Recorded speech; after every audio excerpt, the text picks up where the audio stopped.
psyched to be here with you, Peter. We've known each other for a while.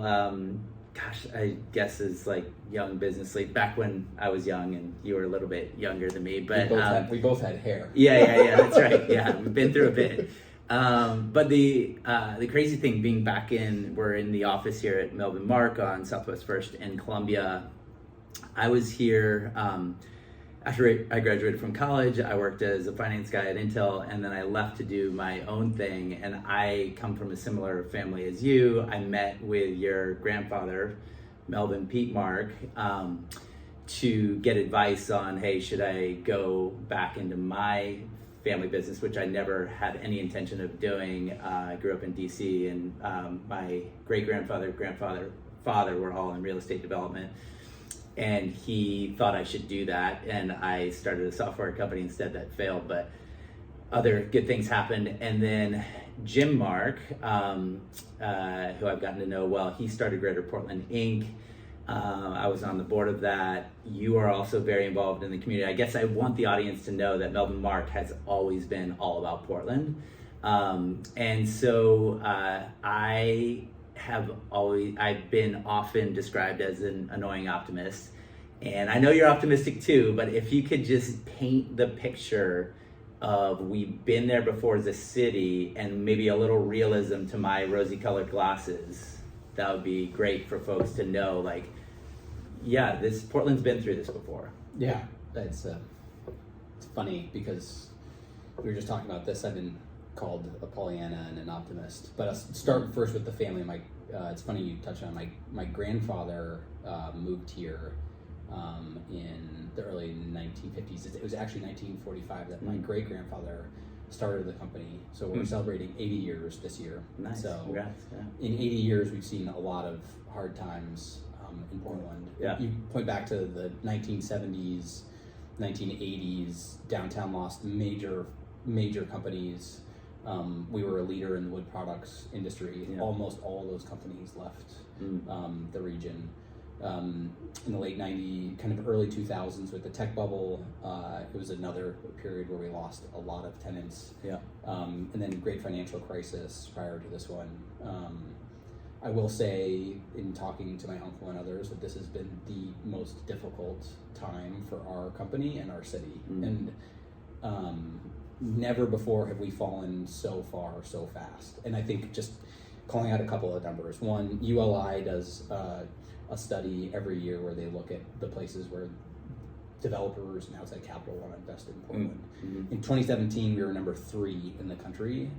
Last year, we were like 57th, and this year we're 81st, second to last. Right now, we're tracking about 50 buildings that are in some form of pre-foreclosure or foreclosure status. Meaning buildings are going back to the bank. The bank, yep. Yeah. To some degree, they're in default of their loan. I will say that this is the challenge with real estate, and it's a much bigger conversation. It's happening all over the country. Ours is uniquely challenged because we hit that peak in 2017. Rates were super low. Outside capital was like, this place is going to be the next San Francisco, Seattle. Oh my God, we all remember it. It was completely different, felt very different. And now we've gone through the last 5 years. So I say that, and then I also come back to my grandfather, and he just, like you, and I think like me, loves this place. So like to his bones, loved this place. And in the deepest and darkest times, and I think Jim would say the same thing, believed in it, and we still believe in it. So give one or two specific examples of some, I think you called it before, green shoots of some room for optimism after that little bit of a dark moment that we have been in. My thinking is we kind of hit rock bottom about a year ago, and we're coming out, but that's purely off of gut feel. But I mean, it's interesting you say that. We're just looking at some data. Eco Northwest just delivered a kind of state of the economy, and that research is going to come out in the next couple of weeks, and I encourage everybody to look at it. It's shocking. I mean, we are really, looking back a year from kind of those are 2023 data, really. And I think 2024 probably won't be great. It's going to be this year. I think that we'd be really starting to see it coming out of it. That data shows us we're at the bottom end of cities from job growth, population growth. It's stuff that we need to fix. The things that I'm seeing from a green shoots, I'm hearing from my residential real estate friends that the market is incredibly active and busy. I'm also starting to see tenants recommit, expand, and look for opportunities. Close in Portland, not just the suburbs. Yeah, back in downtown is it's starting to get legs. People are coming back to the office, remembering why they want to be around each other. Cities are really functional because people need to want to work near each other or adjacent to both their competition and the people that they do work with in the services.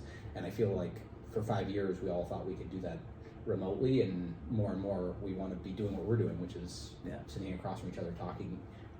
I don't think we're ever going to do that 5 days a week on average. I think we're probably going to end up someplace closer to 4, but I'm cautiously optimistic. And I'm seeing, we are tracking tenants of over 90,000 square feet in downtown right now.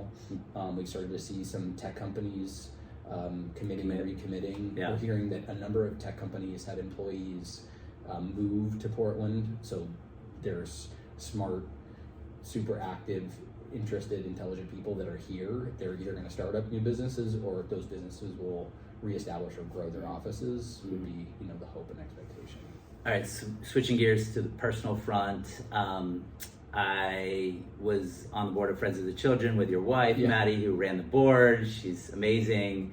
What do you and Maddie and the kids love doing, like top 2 or 3 things in and around Portland? Yeah.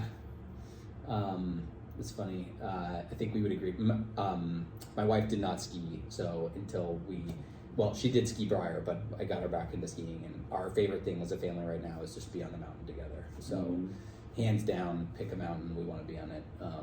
Pure joy, outside, there is nothing better. And, we live so close to Mount Hood, so so I'd start with Mount Hood. For me, backcountry skiing, which you and I've got to do. I'd love to do more of it with you.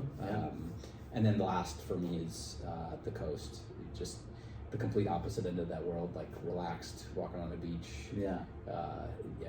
And I do love to eat, so I could. we don't have enough time for that. All right, thanks, man. Thanks, man. Been great. Yeah.